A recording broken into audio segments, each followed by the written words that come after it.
Hey everyone, and thanks for jumping back into the Cryptoverse. Today, we're going to talk about Bitcoin, and we're going to be looking at the social risk. If you guys like the content, make sure you subscribe to the channel, give the video a thumbs up, and also check out the sale on Into the Cryptoverse Premium at intothecryptoverse.com, where you can, of course, get access to the metrics that we're going to be talking about in this video. On this channel, we talk a lot about risk. We'll talk about price risk, on-chain risk, and also something that I find very interesting, and that is the social risk. And the social risk is essentially an approximation, right, of the retail interest in crypto at any given time. Now, with a risk metric accounting for social interest in an asset class that is theoretically going through various rounds of adoption as the cycles go on, it's important to recognize that the base level of participation of retail interest in the asset class should go higher from one cycle to another. So this risk metric accounts for that, right? It accounts for a base that should theoretically be going higher to ultimately support those higher valuations that a lot of people would ultimately like to see.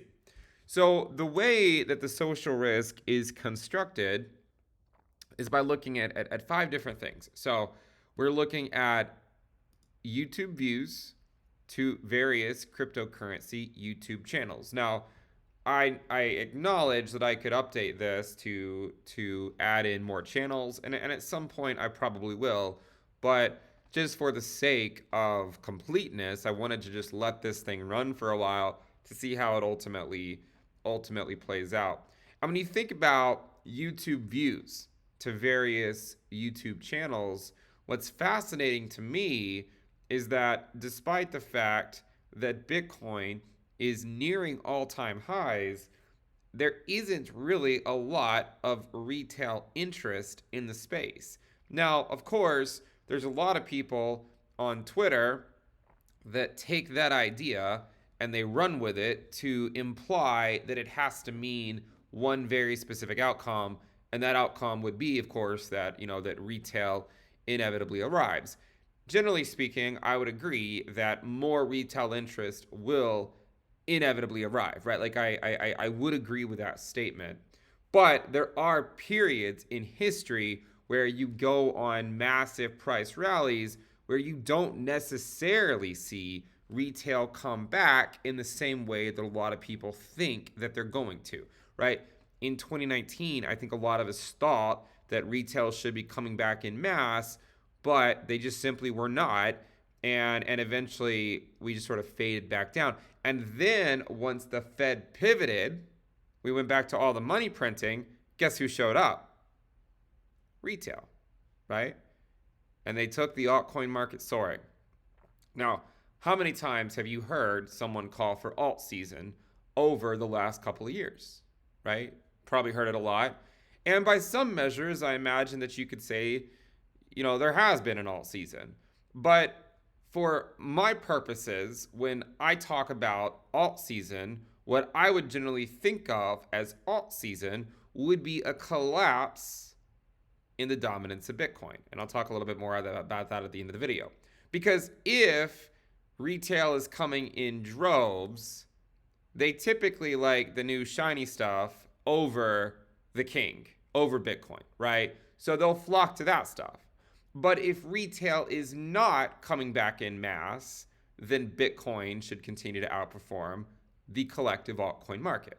Because the people that are still here are a lot of people that watched a lot of altcoins, get completely rinsed out in 2021. And while some of them have had some nice rallies, they're still nowhere near the all-time highs, whereas Bitcoin is, right? So Bitcoin stands the test of time. A lot of altcoins do not, but I hope that if you have some altcoins, I hope that they have.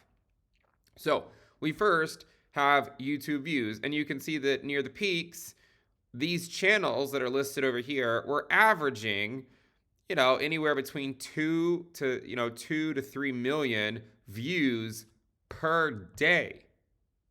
Per day. Certainly not my channel, right? I mean, my channel is relatively boring.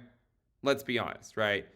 But some of the larger channels, they were pulling in a lot more views, and if you add the sort of the punier views on my channel in with theirs, and as well as a lot of other YouTube channels, those channels were collectively averaging around 2 to 3 million views a day, which is a lot. But now these YouTube channels are only averaging around 650,000 views a day. Which again, I mean, all things considered, sounds like a lot, right? But it's still well away from the highs that we saw back over here. And I think that's interesting, right? I mean, I think it's somewhat interesting. And, there's a case to be made that retail interest will come back if and when Bitcoin makes new all-time highs. There's a case to be made that will be how it plays out. There's a case to be made that, well, hasn't made an all-time high yet. Doesn't mean it can't, but it hasn't done it yet. And there's a case to be made that, well, what if it plays out like 2019, right? Where it's just a rally into rate cuts, and then the minute Bitcoin tops, so too does the altcoin market. And we'll talk a little bit about that later too.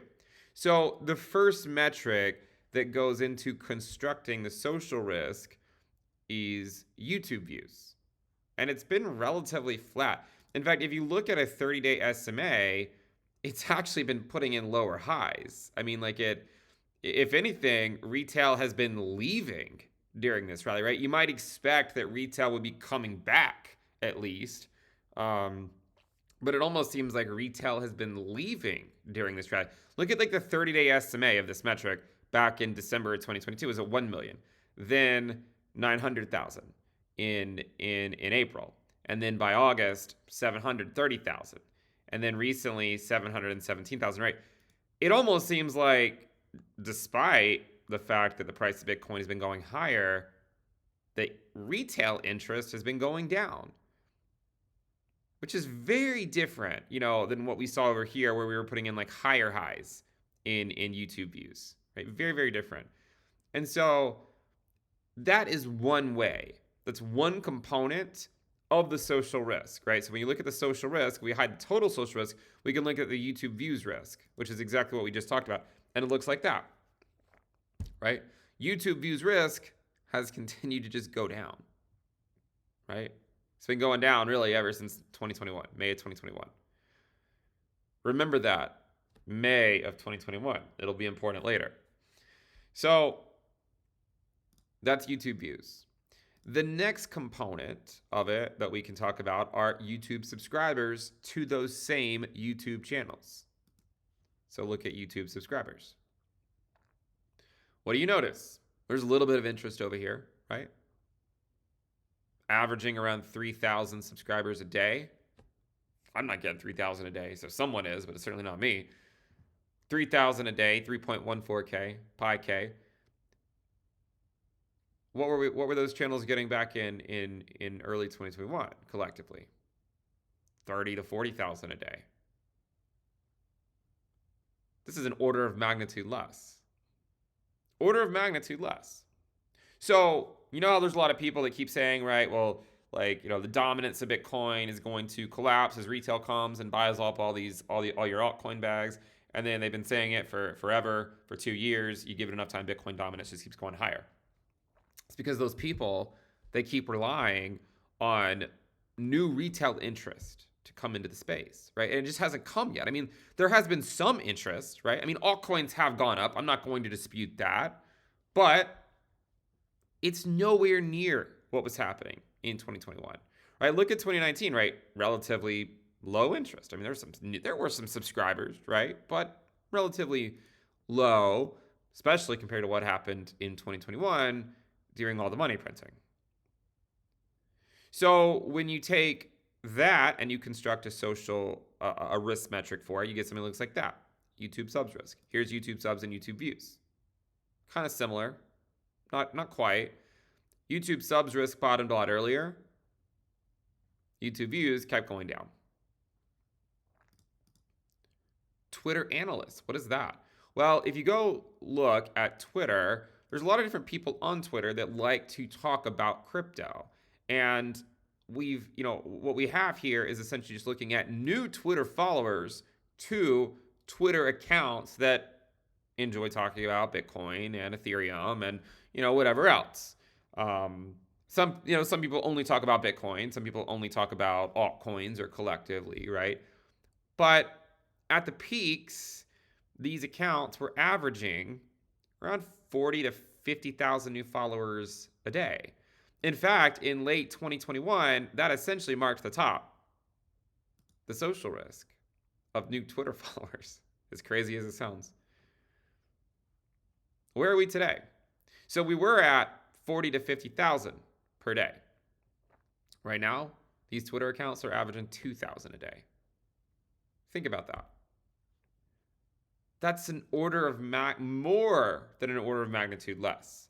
It's kind of crazy to think about. Again, right? It shows you just how crazy 2021 was, right? And I know there's a lot of people that want that same euphoria to come back. And at some point it probably will.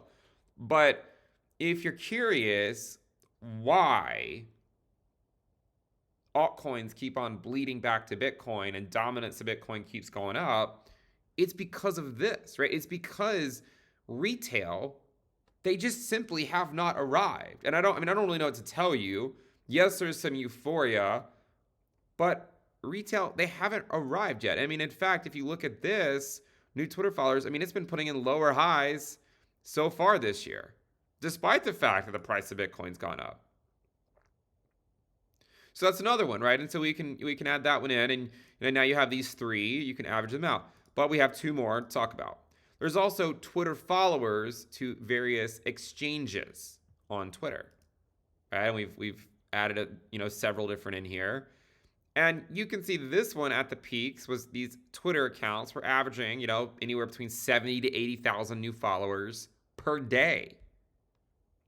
Today, averaging about 20,000. Okay? So not an order of magnitude less, but still noticeably less, right? Still noticeably less. And there is one, I think, issue with the new Twitter followers to exchanges. And one of those issues is that at certain, points during the cycle, like some of these exchanges will be like advertising on Twitter, and they'll just be getting new followers through like marketing campaigns rather than like organically. So that kind of throws a hiccup into there. But again, it's something to follow, right? And it has been putting in lower highs here. Maybe it's going to break the trend here. I don't know. But still relatively muted compared to what we saw in 2021.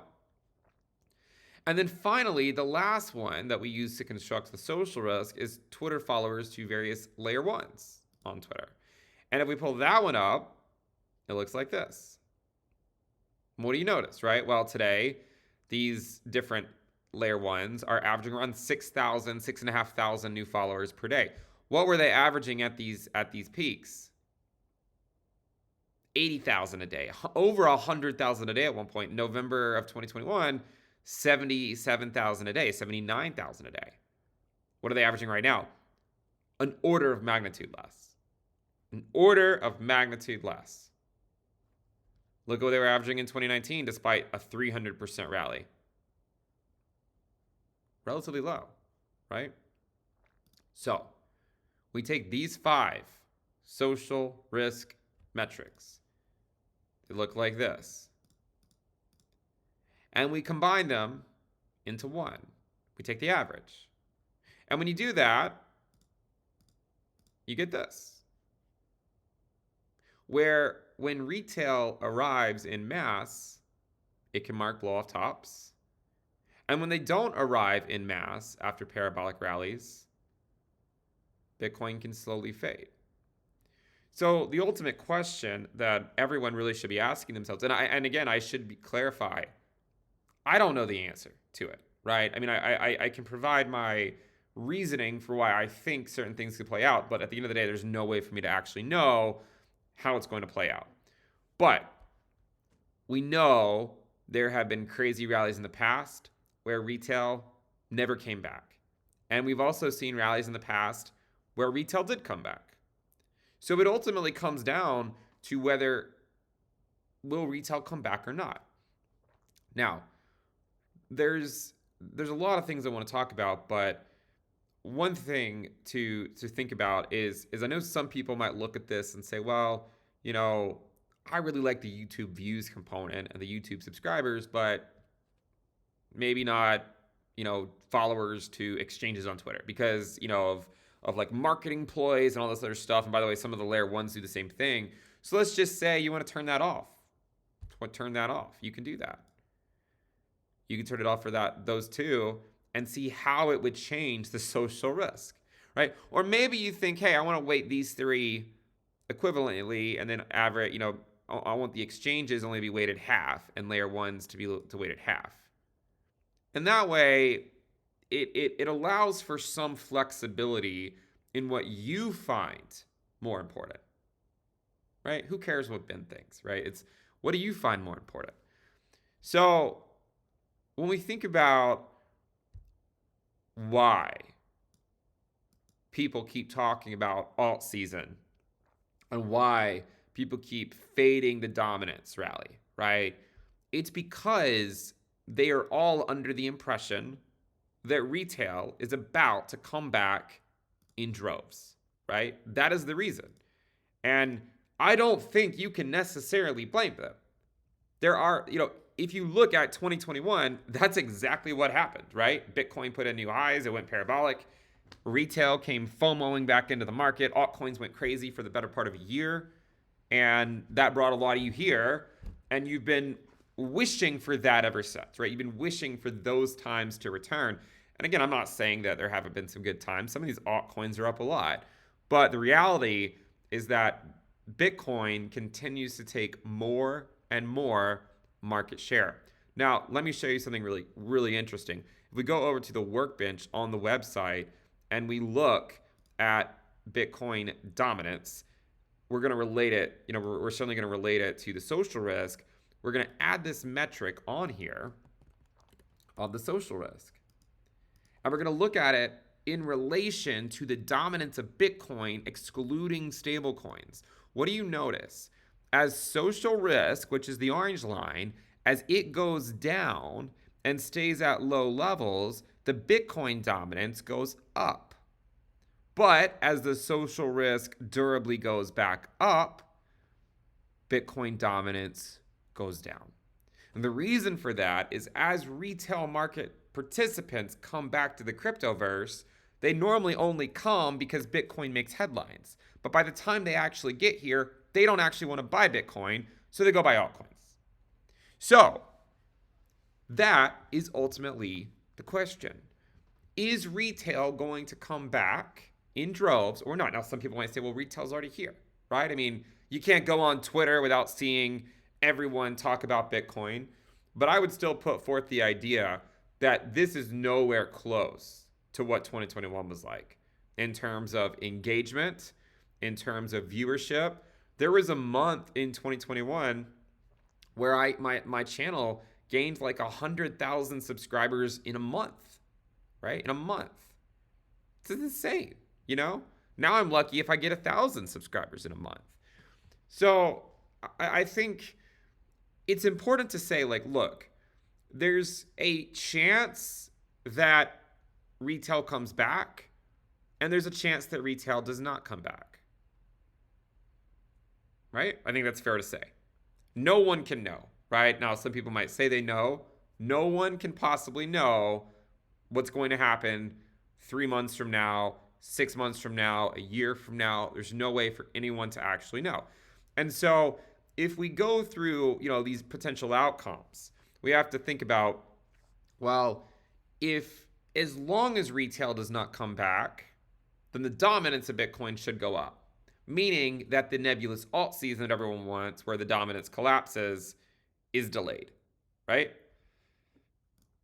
If you're not familiar with what I'm talking about when it comes to Bitcoin dominance, the whole idea is alt season is defined, in my view, as this, where the dominance of Bitcoin is collapsing. That is the alt season that you want, right?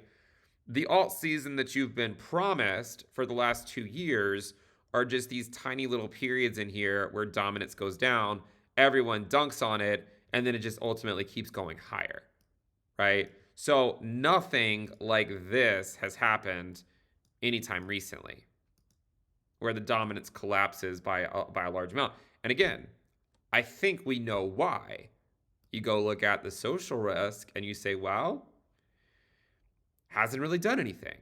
And in 2019, we had a low. We saw social risk kind of rally up to that zero point 0.3 risk band or so, and then it just kind of topped out. Right, it just kind of topped out, and then it came back down. And dominance just kept on going up. Right, it just kept on going up, despite the fact that Bitcoin rallied, you know, off the low. Right, it rallied like 300 something percent. Right, I mean that was actually still more impressive than this rally. I think why this rally is getting a little bit more press is because, it is up 300%, but it happens to correspond to these highs, right? If these highs over here were much higher, let's say they were over 100K, it likely wouldn't be as euphoric right now. But because we're close to it, I think that's kind of the idea of, if Bitcoin hits a new high, will retail come back? What if Bitcoin doesn't hit a new high? Will retail come back? Or what if there's a situation where Bitcoin does hit a new high and retail still doesn't come back? So in 2019, retail didn't come back, but Bitcoin also didn't hit a new high, right? Pretty clearly, it just didn't hit a new high, and then the rally was faded. In 2021, retail came back, but Bitcoin also hit new highs and then went parabolic. If you look at the social risk, though, you can see that it was actually putting in higher lows starting from October, or really even December 2018. This time around, we've only recently set these lows here just a few months ago. And so, you wonder, does it have to go through a period like this where, we get ahead of ourselves for a little bit, because you got all the things, you got the spot ETF, you got the halving and everything, and then maybe cool off a little bit and then see the social risk rally up later on. I don't know. But I think that is ultimately the risk. And I think some people have sort of like, these thoughts of like, well, why wouldn't retail come back? If prices are going up, I mean, it would make sense. I think it ultimately does come. And again, like, I mean, at the risk of just being repetitive, right? But I ultimately do think a lot of it boils down to the economy and monetary policy and all that stuff. That's what I think a lot of it ultimately boils down to. And, back over here, we had high interest rates, right? Let's just overlay it. You go look at the effective interest rate.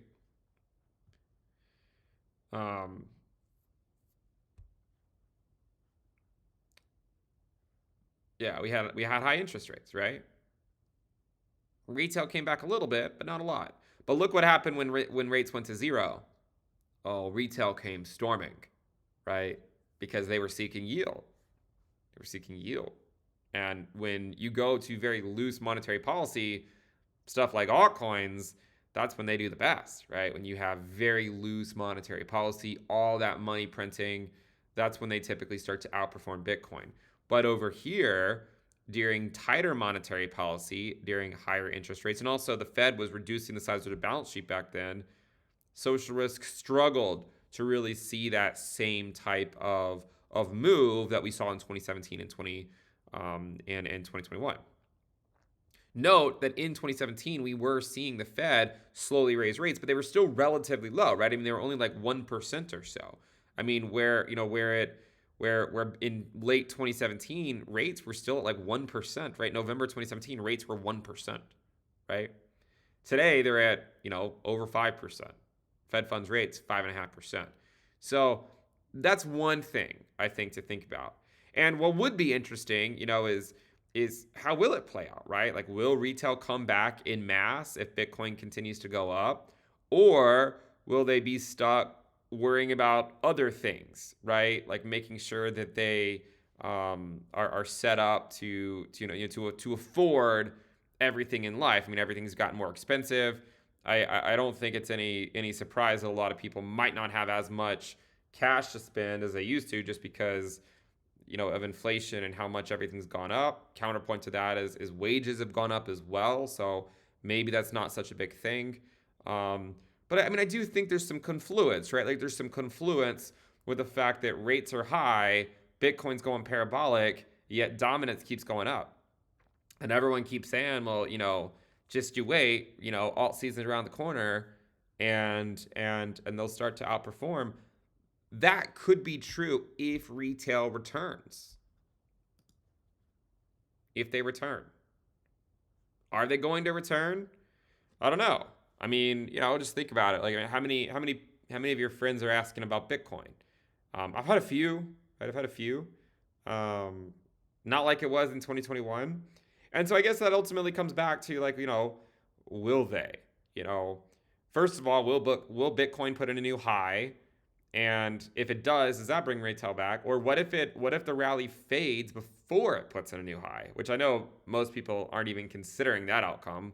But what if that happens? This is what happened in 2019. I think a lot of us in 2019 were also caught off guard by a 300% rally that happened in like 6 months, right? I mean, imagine the rally that we just got that occurred over 14 or 15 months and then compress that to less than half that time. That's how crazy the rally was. And it still went higher than where Bitcoin has gone from the lows in 2022. And it still didn't bring retail back. What brought retail back? Looser monetary policy. But it also happened to correspond to Bitcoin breaking out to new highs as well. So I think the social risk is really useful for understanding like shifts in the cryptoverse from like phases where alts bleed against Bitcoin to phases where alts expand against Bitcoin. And where alts expand against Bitcoin is when retail is coming back, right? Where the social risk is putting in higher lows. That's where alts start to outperform Bitcoin. And that's where the dominance goes down. But when you have the social risk going down, that's where Bitcoin outperforms alts. Now, I said earlier, do you guys remember the social risk where it topped out in May of 2021? And I said, remember that? As you relate it to Bitcoin dominance, you might say, well, Bitcoin dominance didn't bottom until September of 2022. So how can you say that, it really reflects that? Well, again, a reminder that the TradingView Bitcoin dominance includes stablecoins. And I'm not using the dominance of Bitcoin to tell me what's going on in the stablecoin market, right? I want to know how altcoins compare to Bitcoin. That's what I'm more interested in, not the stablecoin market when it comes to that specific metric. I'm not saying the stablecoin market is not relevant. In fact, I've frequently spoken about the stablecoin market. In fact, we talk somewhat regularly about the USDT dominance and how, whenever it has tagged this trend line in the past, it marked a local high or a major high. And we've been talking about this forever. But the point is, if you look at dominance including stables, it is true that it did not bottom until the merge, September of 2022. If you look at it excluding stables, when did it bottom? It bottomed in May of 2021, which is precisely where the social risk topped out.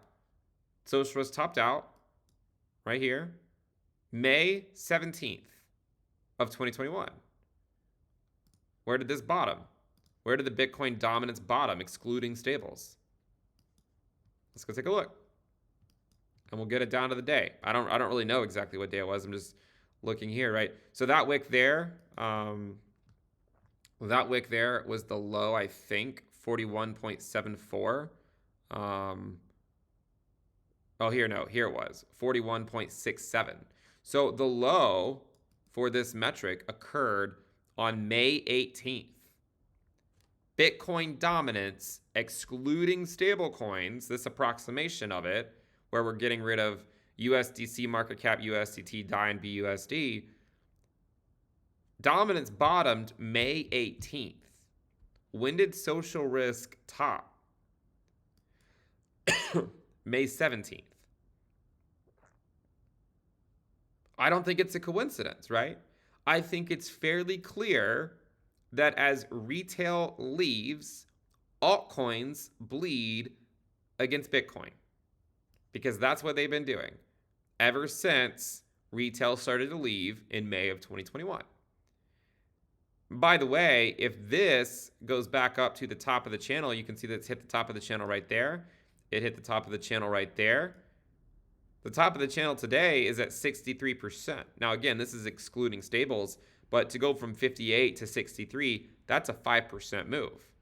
What would a 5% move do for the dominance including stables? Well, it's at 54.5%. It gets you close to that 60% target, right? If you think about putting like a price label, right? You got 52%. You got here, you got 56. And right now, if it were to go up here, it's 63.5. From 58, that's a 5.5% move if it were to occur in April, which is around the halving. Bitcoin dominance, 5.5%, gets you to the 60% target. And remember, the 60% target is useful because that is precisely where the 618 fib retracement is at 60%. And that's exactly where the Bitcoin dominance rallied to in the last cycle, the 618 fib. So when we think about, what will actually cause the alt season that everyone loves and they yearn for ever since 2021 to arrive, you need retail to come back. And at this point, despite the fact that there has been some renewed interest in the space, retail has not yet come back. They just haven't. It doesn't mean they won't, right? There does exist a scenario where they do. It's been further out than I think a lot of people thought. And the thing that you have to remember is that if retail comes back, then total market cap should top theoretically after Bitcoin. Or even total 3, right? If you overlay the altcoin market, or actually total 2, let's overlay total 2, which includes ETH. If you overlay the altcoin market with Bitcoin, look what happened in 2021, right? Bitcoin topped April 12th, but total 2 kept going up for several more weeks. Same thing in 2017. What happened? Bitcoin topped the week of December 17th, or topped on December 17th. Total 2 still rallied until early January, so about 3 more weeks, right? But in 2019, what happened? Bitcoin topped here right around the time that Total 2 topped. You might say, well, it looks like Total 2 topped before Bitcoin did. They really topped the same week. This is just looking at weekly levels. So if you were to look at the daily, I believe they topped the same week. It was the week of June 17th. I'm pretty sure. So, yeah. So you can see how here in 2019, Bitcoin topped and Total 2 also topped. So essentially what happened is the people in 2019 that were waiting for retail to arrive and were hoping that the altcoin market would continue to rally after Bitcoin, they were let down. And what ended up happening was that Total 2 topped when Bitcoin did. So everyone that rotated their Bitcoin into alts were let down because the altcoins just bled back to Bitcoin even while Bitcoin went back down. But in 2021, after Bitcoin went on this parabolic rally, Total 2 continued to go up aggressively for 3 more weeks, just like 2017. So the reason why I'm making this video is to say, look, I don't know if retail is going to come back or not in the same way they did in 2021. I just want to inform people that this here was during QE. This here was during QT. But it's not so simple because also this occurred after Bitcoin hit new highs, and we're not that far away, right? We're not like that far away from new highs. Like it could theoretically happen.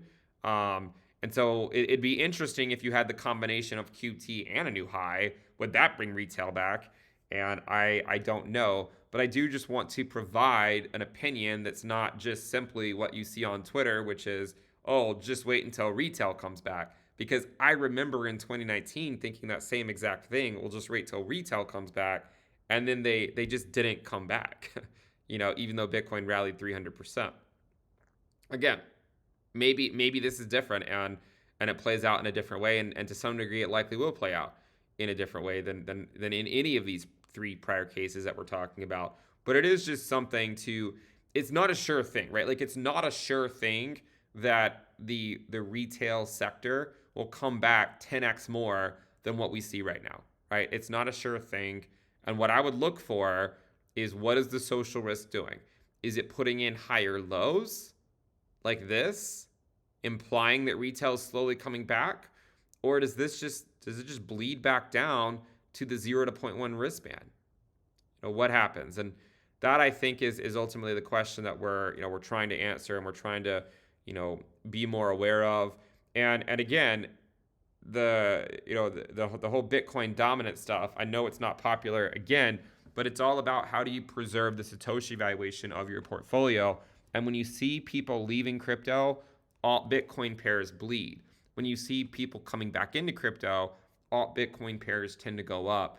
And it takes a while to turn the corner, right? I mean, even over here, when we finally turned, we still had to come back down and put in a macro higher low with it. Could that be this? Maybe, right? Maybe, but there's still some proof there, right? I mean, if you've taken the risk and you're hoping that they come back, it could work out. If they don't come back, then I still think Bitcoin would preserve the Satoshi valuation of your portfolio, because it would theoretically minimize your downside risk, right? If there is a larger pullback. So that is something to think about, right? I think, and by the way, there's been a lot of things that we've talked about recently, and I did want to provide an update on this one because, in terms of where we are in the cycle, you really have to wonder, like, are we here or are we here? Has the altcoin market bottomed against Bitcoin, or does it need to go down another leg? And you guys obviously know my opinion on it. My opinion is that altcoins should bleed against Bitcoin until looser monetary policy arrives. And so if we are here, it implies a more 2019-esque feel. If we're here, then it would imply a more 2021 type feel. So that is something to be, aware of. And you could get a scenario. There's two different scenarios here, right? Where in one scenario, alt Bitcoin pairs broke support, and then they just bled down and then stayed there for a year. And then over here, when alt Bitcoin pairs finally broke support, it was a fake out, right? There's no free lunch, right? There's no way to know, exactly which way it'll play out. Well, I'll try to provide as much evidence as I can to support my view, but at the end of the day, it's probably going to be somewhat different than what we've historically seen.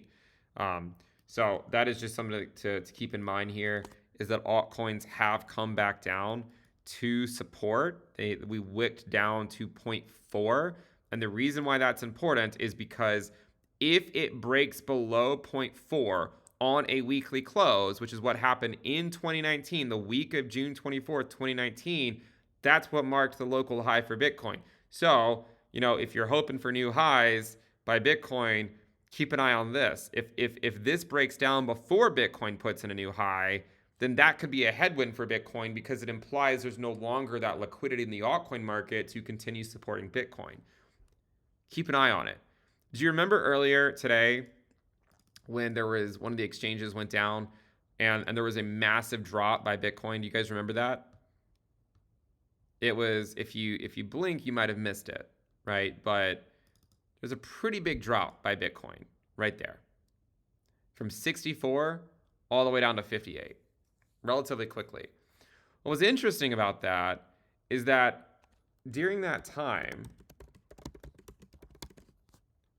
during that move, let me move this to a new scale. During that move, what do you notice happened? Alt Bitcoin pairs went to 0.39. So that's sort of the danger of altcoins breaking down against Bitcoin, is that liquidity dries up.